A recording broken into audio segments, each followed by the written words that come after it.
Good morning. Class 11 और 12 दोनों के लिए एक और टॉपिक हम आपको दे रहे और इस टॉपिक का नाम है इक्विवेलेंट वेट। इसकी आवश्यकता ऑलरेडी एक बार हो चुकी है। क्लास 11 के विद्यार्थी इसको पढ़ेंगे यूनिट ऑफ कंसंट्रेशन में। उसके अलावा यूनिट 1 में भी आपको इक्विवेलेंट वेट का जिक्र किया गया। क्लास 12 के विद्यार्थी को एक बार जिक्र किया गया, यूनिट ऑफ कंसंट्रेशन में जिक्र किया गया, नॉर्मलिटी में। इसके अलावा इसका जिक्र आपको इलेक्ट्रोकेमिस्ट्री में भी मिलेगा। इलेक्ट्रो में आपको इक्विवेलेंट कंडक्टिविटी में इसका जिक्र मिलेगा। तो ये एक ऐसा टॉपिक है जिसको आप बहुत आराम से कर सकते और सीख सकते हैं। इसमें जितनी चीज़ों का आपको जानना है वो ध्यान दें। आपको जानना है इक्विवेलेंट वेट ऑफ एलिमेंट क्या होगा, इक्विवेलेंट वेट ऑफ आयन क्या होगा, इक्विवेलेंट वेट ऑफ कंपाउंड क्या होगा, equivalent weight of acid, base, oxidising agent, reducing agent, सबका इक्विवेलेंट वेट आपको निकालना है। छोटे छोटे टर्म है, तुरंत आपको बताते जाते हैं, ध्यान से देखते चले। सबसे फर्स्ट आ गया इक्विवेलेंट वेट ऑफ एलिमेंट क्या होगा, is equal to atomic weight by valency, is equal to atomic weight by valency. आप आराम से निकाल सकते, जैसे कह दिया गया इक्विवेलेंट वेट ऑफ सोडियम बताएं तो याद कीजिए सोडियम का atomic weight 23/1 is equal to 23। Point में नहीं लेना, मास नंबर ही आप यूज कर लिया करेंगे, इतना ही। इक्विवेलेंट वेट ऑफ एल्यूमिनियम कितना, तो atomic weight by valency is equal to 9। Equivalent weight of oxygen, oxygen is equal to atomic weight by valency 16/2 is equal to 8। फिर आ जाइए इक्विवेलेंट वेट ऑफ क्लोरीन कितना, तो 35.5 atomic weight by 1 is equal to 35.5। किसी भी element का आप बहुत आसानी से इक्विवेलेंट वेट आप निकाल सकते हैं। तो फॉर्मूला क्या मिला, एटॉमिक वेट बाई वैलेंसी। आप आराम से इसका निकाल सकते इक्विवेलेंट वेट। नेक्स्ट आइए, पूछा गया बताइए इक्विवेलेंट वेट ऑफ आयन क्या होगा, इज इक्वल टू। नेक्स्ट आइए, इक्विवेलेंट वेट ऑफ आयन आ जाइए, is equal to ionic weight by total number of charge, total number of charge. हमने वहां जितना चार्ज होगा वो डाल दीजिएगा, चार्ज की संख्या डालनी है और कंफ्यूजन से बचने के लिए मॉड कर दीजिए। तो नतीजा है चार्ज का नंबर लिखना है, उसका सिंबल नहीं लिखना, या तो केटायन पर या एनायन पर। तो केटायन में झमेला नहीं होता, एनायन लीजिएगा तो मॉड डाल दीजिए, हो जाएगा। जैसे आपसे पूछा गया इक्विवेलेंट वेट ऑफ ऑक्साइड क्या होगा, तो याद कीजिए ऑक्साइड का फॉर्मूला होता O2-। और आयनिक वेट कैसे निकालते, तो चार्ज हटा दीजिए, is equal to 16 by total number of charge 2, -2 नहीं, -2 लीजिएगा तो मॉड डाल दीजिए, तो 16/2 इज इक्वल टू 8। फिर पूछा गया इक्विवेलेंट वेट ऑफ सल्फेट कितना होगा, तो इज इक्वल टू पूरे का वेट निकाल लें, सल्फर का 32, ऑक्सीजन का 64 is equal to 96/2 is equal to 48। फिर आ जाइए इक्विवेलेंट वेट ऑफ कार्बोनेट कितना होगा, पूरे का वेट निकाल लीजिए, 60/2 इज इक्वल टू 30, निकाल लें।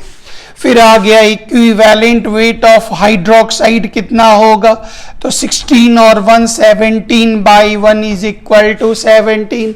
इस प्रकार से अन्य आयनों का आप बहुत आसानी से इक्विवेलेंट वेट निकाल सकते हैं, बहुत आसानी से आप कैलकुलेट कर सकते हैं। अगले हिस्से में आए,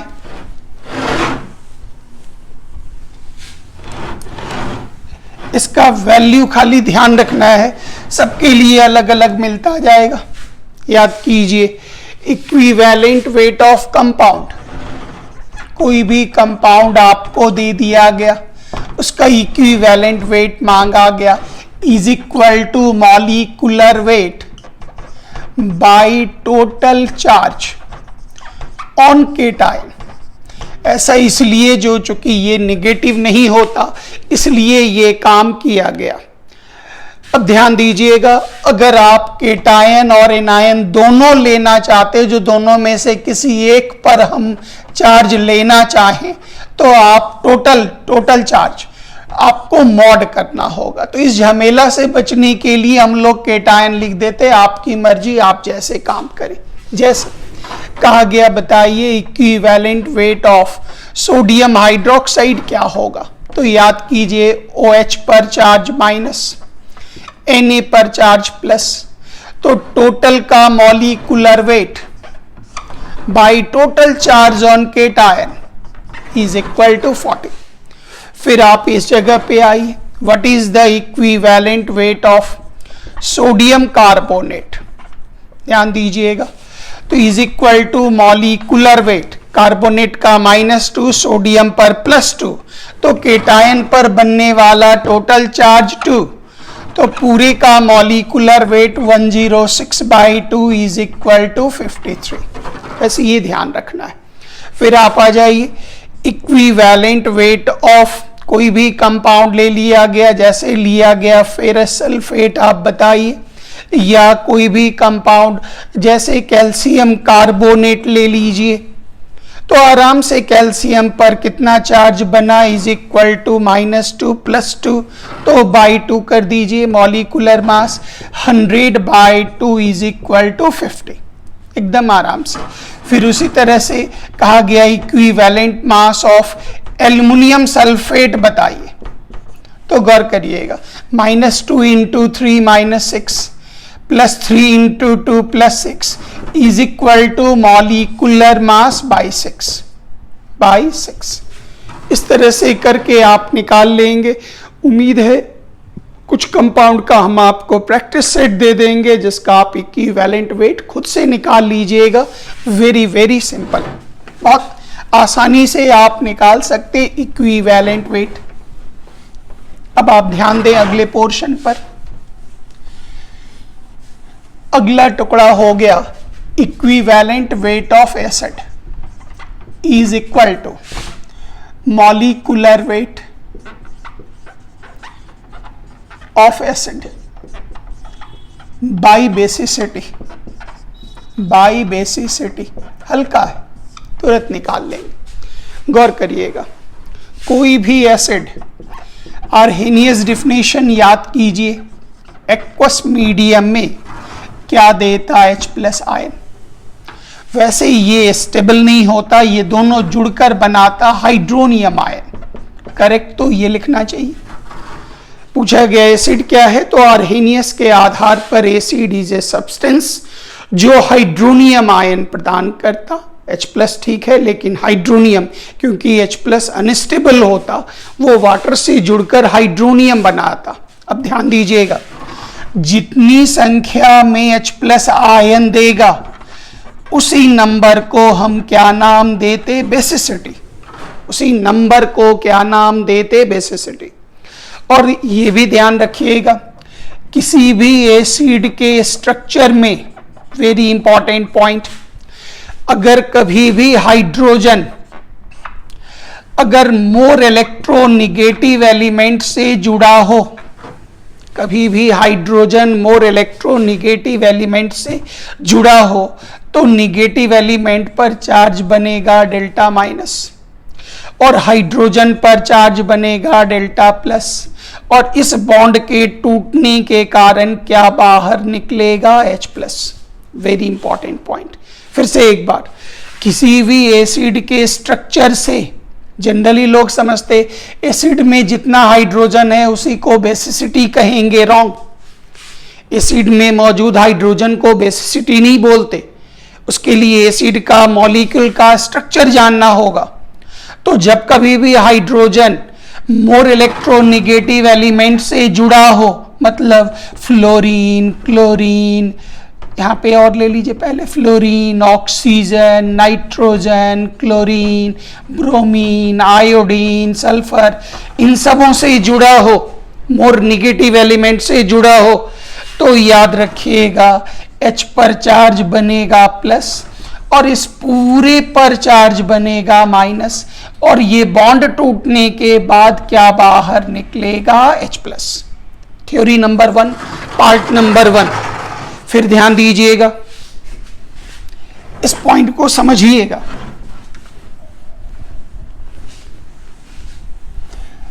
और इसका सेकंड पॉइंट कहता है, सेकंड पॉइंट ये कहता है, जो अगर किसी भी एसिड के स्ट्रक्चर आपको नहीं भी पता हो तो आप अभी परेशान नहीं होंगे, क्योंकि बॉन्डिंग में आप सीख जाएंगे स्ट्रक्चर। जो लोग जानते हैं वेरी गुड, जो नहीं जानते 11 वाले बच्चे बॉन्डिंग में आपको स्ट्रक्चर बनाना सारी चीज का सीख जाएंगे। तो एसिड के स्ट्रक्चर में अगर कभी भी हाइड्रोजन अपने ऑलमोस्ट इक्वल इलेक्ट्रोनेगेटिविटी, मतलब निगेटिविटी में ज्यादा अंतर नहीं हो, जैसे अगर कार्बन से जुड़ गया हो, फास्फोरस से जुड़ गया हो, तो याद कीजिए इस पर नो पार्शियल चार्ज, इस पर कोई भी पार्शियल चार्ज नहीं बनेगा, और ऐसी हालत में इससे कोई H+ आयन की आप उम्मीद ना करें। इस प्रकार का हाइड्रोजन कभी भी H+ आयन नहीं देगा, ध्यान दीजिएगा। वेरी वेरी इंपॉर्टेंट, इस बात को जरा हमको क्लियर करने दें एग्जाम्पल के साथ।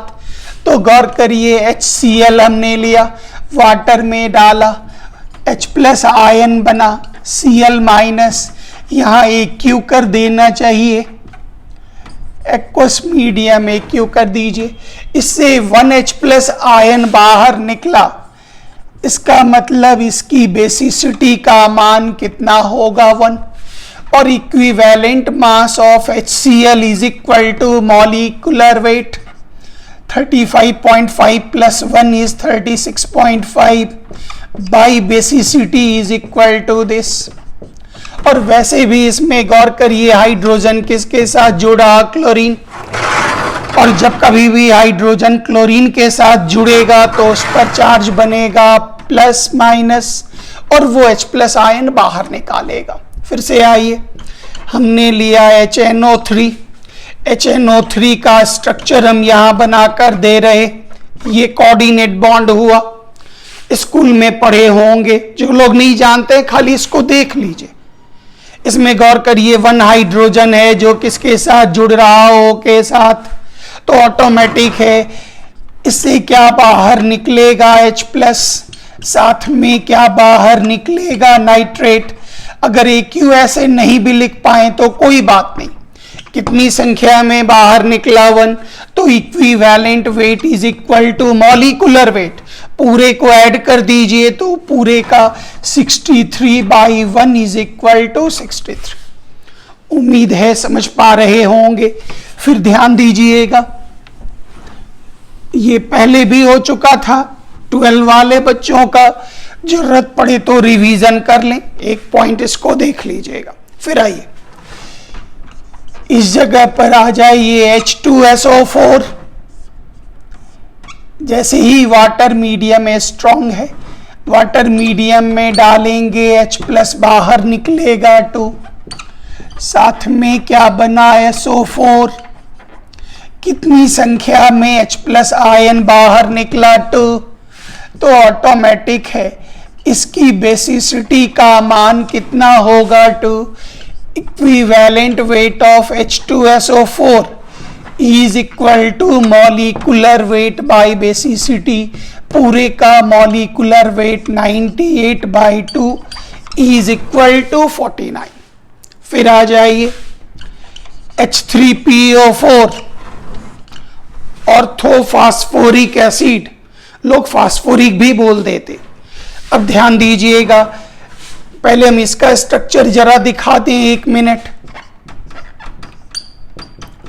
खाली देखना है स्ट्रक्चर कैसे बना। ये अभी हम पढ़ाई नहीं तो आपको नहीं पता होगा। 12 वाले बच्चे कुछ जानते होंगे, 11 वाले जिनको नहीं पता, खाली स्ट्रक्चर देखिएगा हम जो दिखाना चाह रहे हैं। इस जगह पर गौर करें, हाइड्रोजन ऑक्सीजन से जुड़ा, हाइड्रोजन ऑक्सीजन से जुड़ा, ऑटोमेटिक है, ये टूटेगा तो H+ दिया, ये भी टूटा तो H+ दिया। कितना H+ बाहर निकला 2, तो इसकी बेसिसिटी का मान कितना होगा 2। ये चीज ध्यान रखेंगे। फिर नेक्स्ट 3 एग्जाम्पल्स को एक साथ देखें कृपया, वेरी इंपॉर्टेंट। 3 एग्जाम्पल को ध्यान दीजिएगा सब लोग। एक हो गया H3PO4, एक हो गया H3PO3 और एक हो गया H3PO2। ये ऑर्थोफॉस्फोरिक एसिड, ये फास्फोरस एसिड और ये हाइपोफॉस्फोरस एसिड। इसका अलग से क्लास है, एसिड का नॉमेनक्लेचर का क्लास अलग होगा, जिसमें हम डिफरेंट एसिड के लिए डाले गए प्रीफिक्स का नियम बता देंगे, कब ऑर्थो, कब मेटा, कब पैरा, कब हाइपो, उसका नियम बता देंगे। वो अलग एक सिंगल क्लास है आधा घंटा का, जिसमें आप एसिड का नाम सीखेंगे। किसी एसिड का नाम आप कैसे लिखते हैं, गौर करिए। इसका स्ट्रक्चर रटना नहीं है, खाली ध्यान देना है स्ट्रक्चर को। Very very important for 11 as well as 12 दोनों के लिए। इसका स्ट्रक्चर ये होता,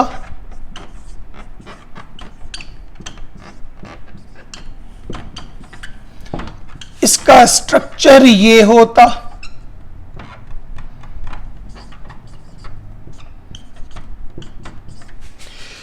इसका स्ट्रक्चर ये होता।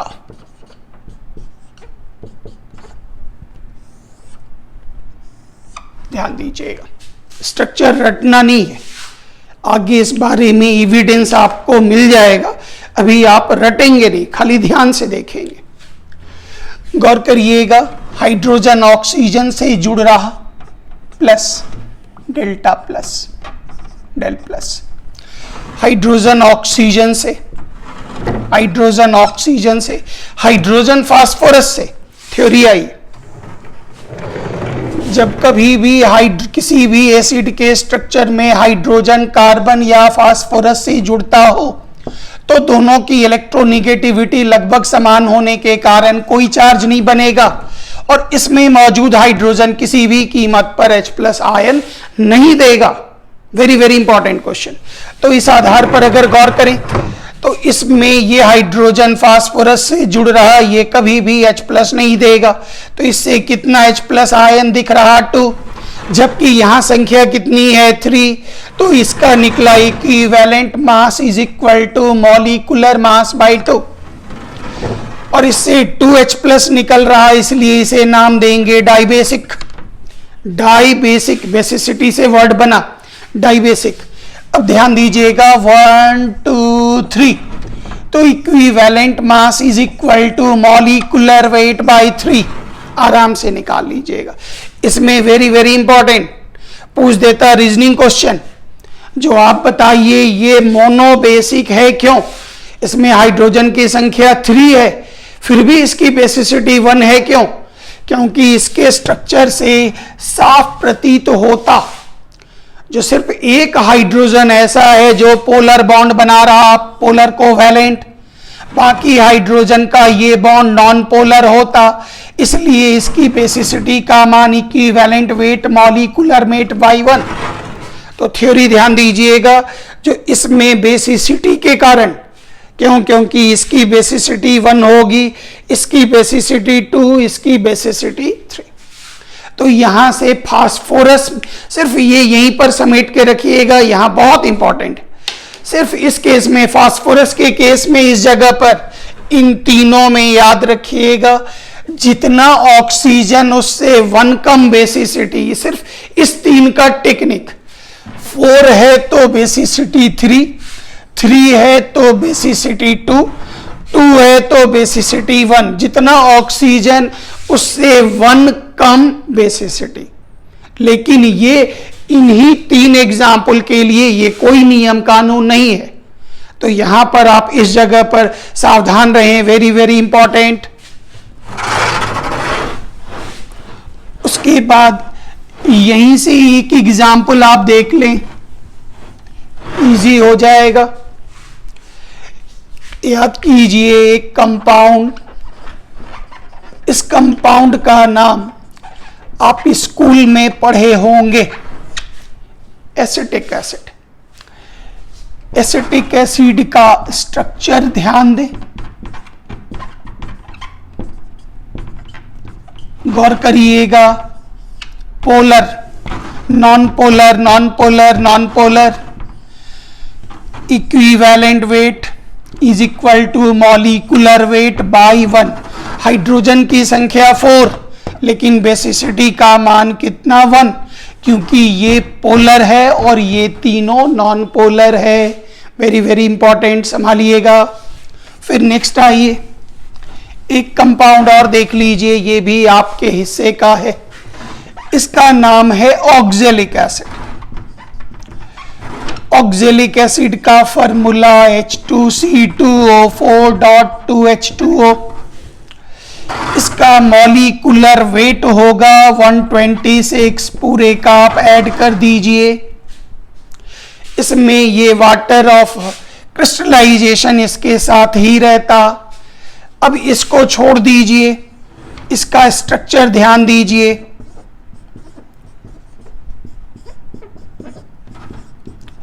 गौर करिएगा, H2C2O4 1 2 3 4।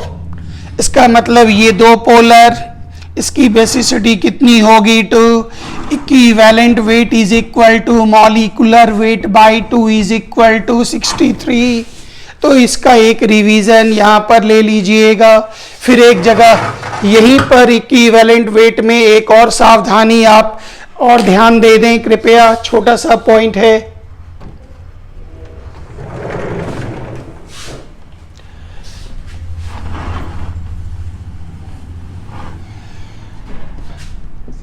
अगर कभी भी, ध्यान दीजिएगा, वेरी इंपॉर्टेंट, अगर कभी भी कोई एसिड का हम टीचर डिमांड करें बताइए इक्विवेलेंट वेट क्या होगा,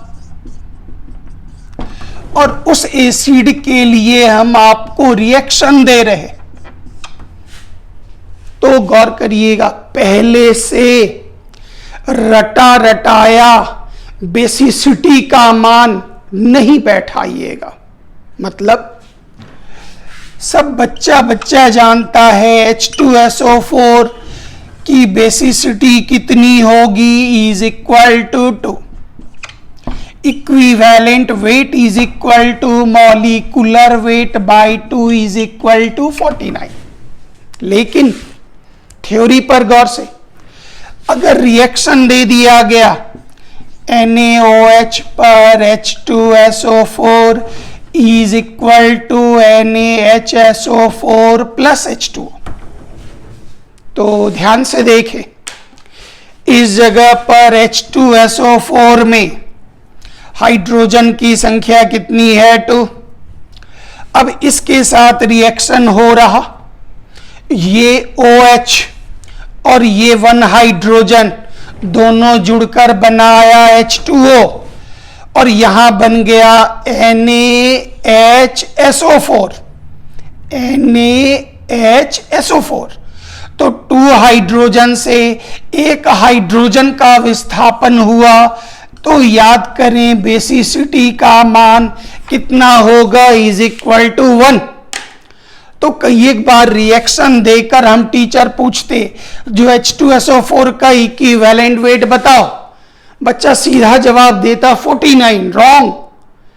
जब रिएक्शन दिया गया हो तो आप ये चेक करें कितना हाइड्रोजन बाहर निकल रहा और तब निर्णय करिएगा। मतलब यहां पर NaOH पर H2SO4 डाला गया, एक हाइड्रोजन सिर्फ निकला, एक हाइड्रोजन सॉल्ट में रह गया, basicity 1, equivalent weight is molecular weight bye 1।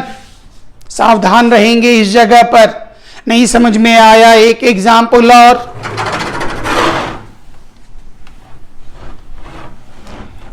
जैसे एक रिएक्शन गौर करके देखते चले जाएं।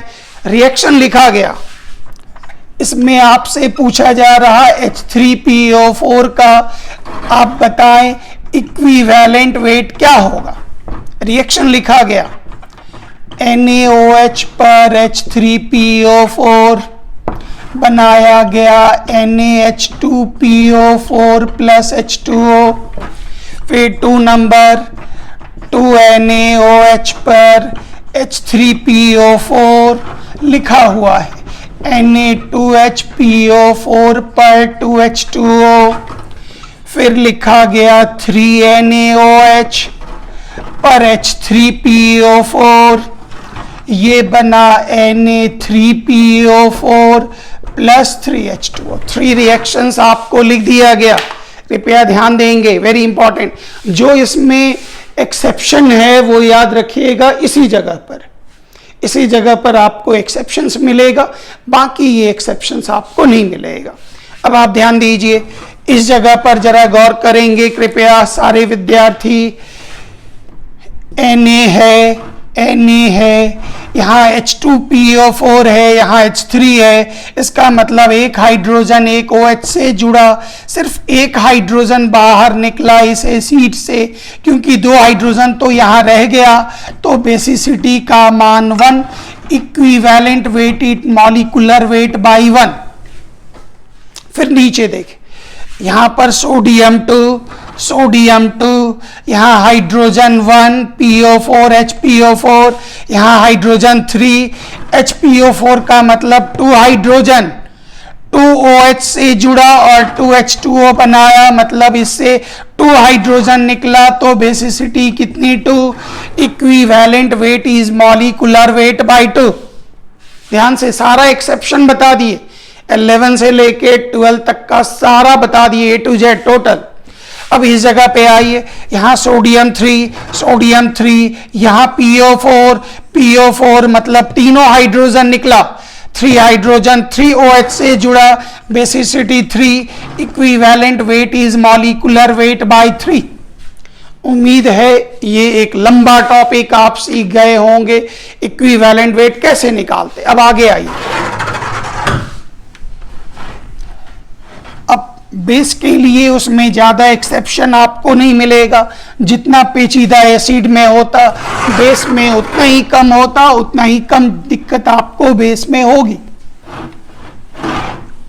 आइए बेस के लिए हम जरा कैलकुलेट कर लें, इक्विवेलेंट वेट बेस का कितना होगा। एसिड के लिए पूरा बता दिए, बेस के लिए आइए याद कीजिए आर्हेनियस का थ्योरी। किसी भी सब्सटेंस को अगर एक्वस मीडियम में डालते हैं तो जितना OH माइनस आयन देता उसकी संख्या को उल्टा कर देना है। बेस के लिए आप कर दीजिएगा एसिडिटी। बेस वह सब्सटेंस है जो एक्वस मीडियम में हाइड्रोक्साइड आयन देता और जितनी संख्या में हाइड्रोक्साइड आयन देता उसको नाम देते एसिडिटी। और equivalent weight of base is equal to molecular weight of base by acidity। इसमें आपको कोई टेंशन नहीं होगा। जैसे NaOH 1 OH माइनस देगा, equivalent weight is equal to 40 by 1 is equal to 40। इसको कंपाउंड में भी आप निकाल सकते हैं, कंपाउंड में भी आप इसको आराम से निकाल सकते हैं।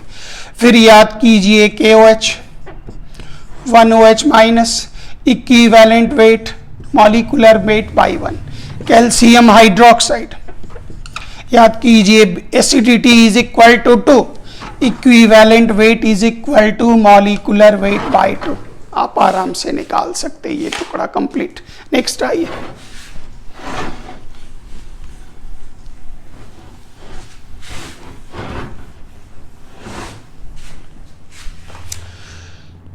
अगला पॉइंट आइए, ऑक्सीडाइजिंग एजेंट। ध्यान दीजिएगा, यहीं से हम दो काम कर लेंगे। ऑक्सीडाइजिंग एजेंट, याद कीजिए एजेंट लगने पर डिफिनेशन उल्टा मतलब रिडक्शन, और रिडक्शन वर्ड का मतलब हो गया डिक्रीज इन ऑक्सीडेशन नंबर, या आप कह सकते हैं गेन ऑफ इलेक्ट्रॉन्स।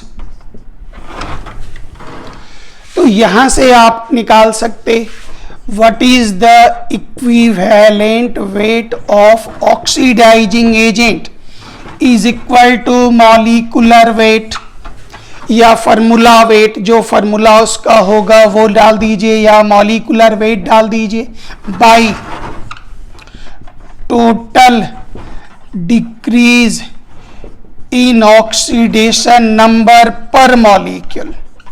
मतलब जो भी ऑक्सीडाइजिंग एजेंट होगा उसका कोफिशिएंट होना चाहिए 1, और वो जिस ऑक्सीडेशन नंबर में जिस पदार्थ का वो निर्माण करेगा उसमें जितने ऑक्सीडेशन नंबर की कमी होगी, डिक्रीज होगा, उस नंबर से आप डिवाइड कर दीजिए, निकल जाएगा।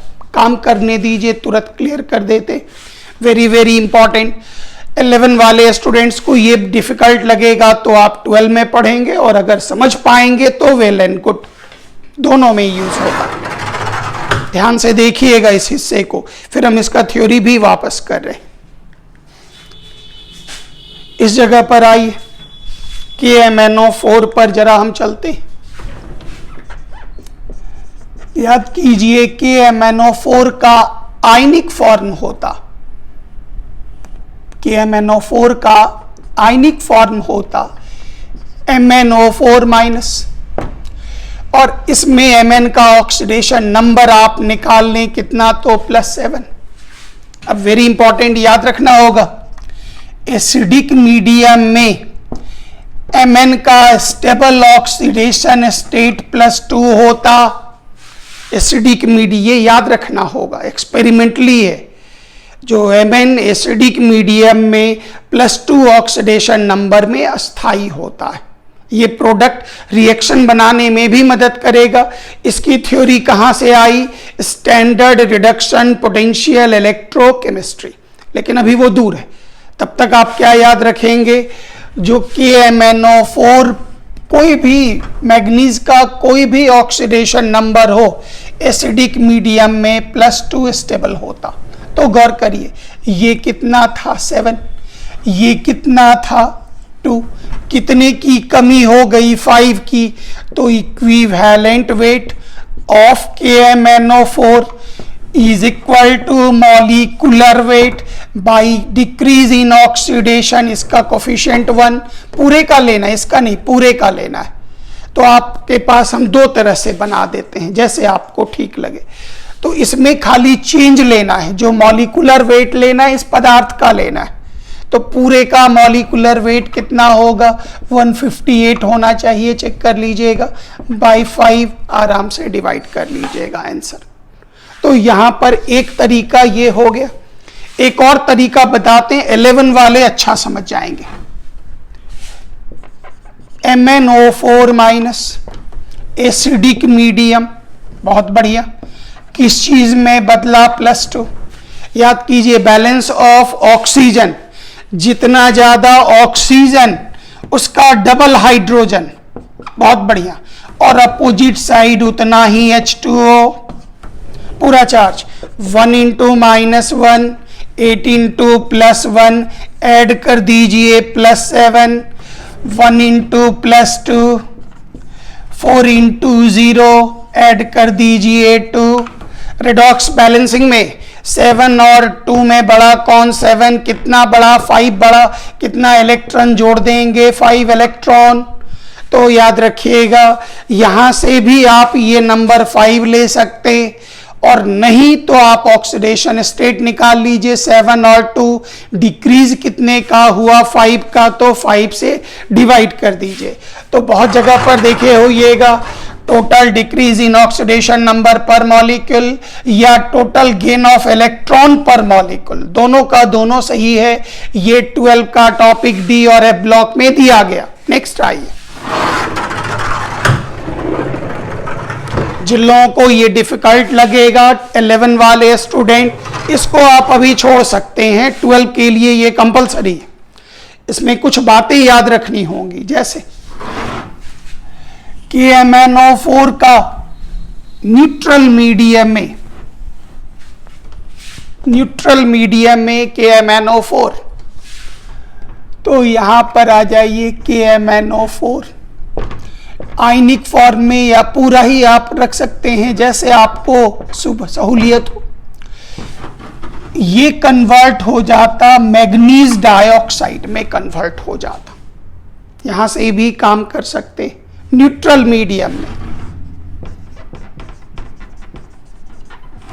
मीडियम में कन्वर्ट हो जाता MnO2 में। तो इस जगह पर Mn का कितना 7, यहां पर Mn का कितना +4। डिक्रीज तो हो रहा, कितने का डिक्रीज, 3 का। Equivalent weight KMnO4 in neutral medium, molecular weight by 3। Very very important for objective question.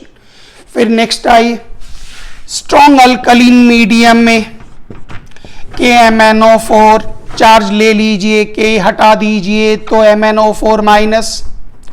How to write in organic reaction, उसमें हम आपको ये थ्योरी बता चुके। इसका नाम परमैंगनेट।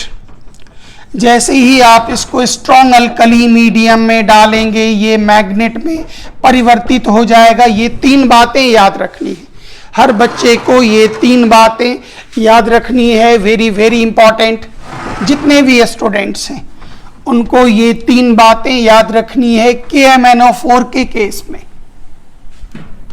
तो गौर करिए, MnO4 माइनस जैसे ही आप एसिडिक मीडियम में डालेंगे Mn2 प्लस, जैसे ही आप न्यूट्रल मीडियम में डालेंगे तो ये Mn4 प्लस, जैसे ही आप अल्कलीन मीडियम में डालेंगे Mn प्लस 6 प्लस। ये था एसिडिक। तो यहां से इस जगह पर कितना था 7 से 2 का मतलब मॉलिक्यूलर वेट बाय 5, 7 से 4 का मतलब मॉलिक्यूलर वेट बाय 3, 7 से 6 का मतलब मॉलिक्यूलर वेट बाय 1। ये तीनों का तीनों फार्मूला निकला इक्विवेलेंट वेट का। वेरी वेरी इंपॉर्टेंट, संभालिएगा इसको, ये बहुत इंपॉर्टेंट है, जिससे आप ये काम कर सकते, सीख सकते हैं। तो ये निकला अल्कलीन मीडियम। ये 3 एग्जाम्पल ध्यान रखना होगा, ये 3 जगहों पर वेरी वेरी इंपॉर्टेंट। और इसी कड़ी में एक टुकड़ा आपके पास ये निकला, जिसको देख लें।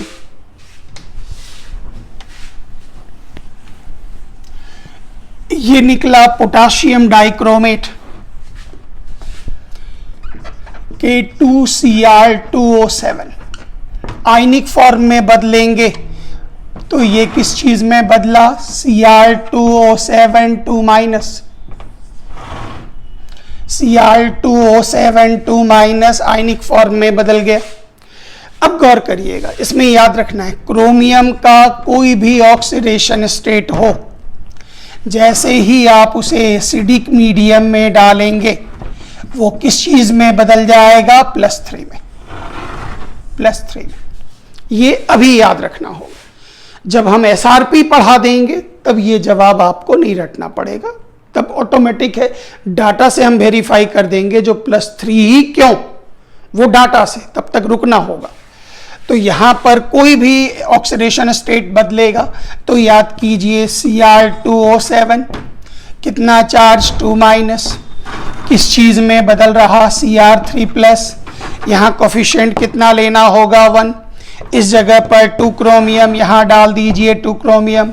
ऑक्सीजन 7 एसिडिक मीडियम, 7 याद कीजिए 14H प्लस, यहाँ क्या हुआ 7H2O, 1 इंटू -2, 14 इंटू +1, जो लोग रिडॉक्स पढ़ लिए 2 इंटू +3, 7 इंटू 0, तो याद कीजिए 12 और 6 में बड़ा कौन, 12 कितना बड़ा, 6 बड़ा, 6 electron, equivalent weight is molecular weight bye 6। एक तरीका तो ये हुआ निकालने का। दूसरा तरीका, अगर ये नहीं समझ में आ रहा, क्योंकि ये टॉपिक दमदार है, इस जगह पर आपको बहुत ध्यान से कुछ बातें याद भी रखनी होंगी। इक्विवेलेंट वेट, और दूसरी बार हम इसको रिपीट मारेंगे इलेक्ट्रोकेमिस्ट्री में। इस जगह पर आप आ जाएं, ध्यान से देखिएगा। K2Cr2O7 में गौर करिएगा, इसको हटा दीजिए तो Cr2O7, इस पर चार्ज 2 -2 इंटू 4, यहाँ कितना +12। इसका कोफिशिएंट, इसको 2 रहने दीजिएगा क्योंकि इसका कोफिशिएंट पर मॉलिक्यूल या पर आयन ये 1 होगा।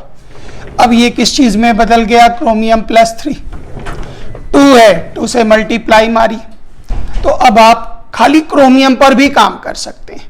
तो ध्यान दीजिएगा, इस जगह पर क्रोमियम का ऑक्सीडेशन नंबर टोटल कितना है +12, यहाँ पर टोटल कितना है +6। 12 से 6 का मतलब कितने का डिक्रीज, 12 से 6 का मतलब 6 का decrease. Equivalent weight is equal to molecular weight by, उम्मीद है ये समझ में आ गया होगा। और आपके जानकारी के लिए एक मजेदार चीज बता दें जिससे आपको ये जल्दी याद हो जाएगा, ध्यान से सुने। ये था पोटाशियम डाइक्रोमेट, इसका कलर होता ऑरेंज, ऑरेंज। इस पर हमने सल्फ्यूरिक एसिड डाल दिया,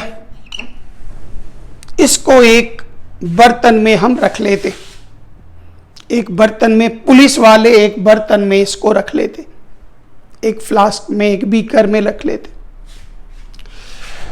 और जैसे ही, ध्यान दीजिएगा, जैसे ही इस पर इथेनॉल इथाइल अल्कोहल का रिएक्शन करेंगे तो ये किस चीज में बदल जाएगा, +3, और +3 का कलर क्या होता, ग्रीन। रिएक्शन रटना नहीं है, खाली सुनना है, स्टोरी सुनना है। इसका कलर हो गया ग्रीन, शुरू में कलर क्या था, ऑरेंज। जब कभी भी हाईवे पर या किसी जगह पर पुलिस को ये चेक करना पड़ता, जो कोई भी ड्राइवर या कोई भी व्यक्ति क्या शराब पीकर गाड़ी चला रहा, तो पुलिस ऐसे ही चेक करती। एक बीकर में पोटाशियम डाइक्रोमेट और सल्फ्यूरिक एसिड का सॉल्यूशन होता, पाइप लगा होता। ड्राइवर को रोक के कहा जाता है इसमें फूको। अगर उसके स्टमक में, उसके श्वास नली में कहीं भी अगर अल्कोहल की मात्रा होगी तो वो ऑरेंज कलर ग्रीन में बदल जाएगा, और जैसे ही ग्रीन में बदला पुलिस का हाथ चालू, दनादन चालू। तो ये एक जानने, ये एक ऐसा चीज है जो एक्सपेरिमेंट, किसी भी, चाहे आप कभी भी पिए हो, मुंह में कितना भी सुगंधित चीज ले लीजिए, मुंह नहीं भी गंध कर रहा हो, लेकिन अगर स्टमक में इथेनॉल की मात्रा है तो वो इमीडिएट ग्रीन होगा। और इसी से ये जांचा जाता ड्राइवर लोगों के साथ जो क्या वो पीकर तो गाड़ी नहीं चला रहे, पुलिस ऐसे ही चेक करती है। और लंबे समय तक इसका मतलब 1 दिन 2 दिन 3 दिन तक ये असर रहता है, जब तक उसके स्टमक में अल्कोहल की मात्रा है, मुंह नहीं भी गंध कर रहा, तब भी ऑटोमेटिक है वो ग्रीन हो जाएगा और पुलिस इससे इंक्वायरी करती, जांचती है। तो ये जानने वाला 12 वाले बच्चे ध्यान से इसको कवर कर लें। एक ही साथ हमने दोनों का टॉपिक दे दिया। अब आप इस जगह पर देखें गौर से। अगला टॉपिक और लास्ट टॉपिक हो गया equivalent weight of reducing agent.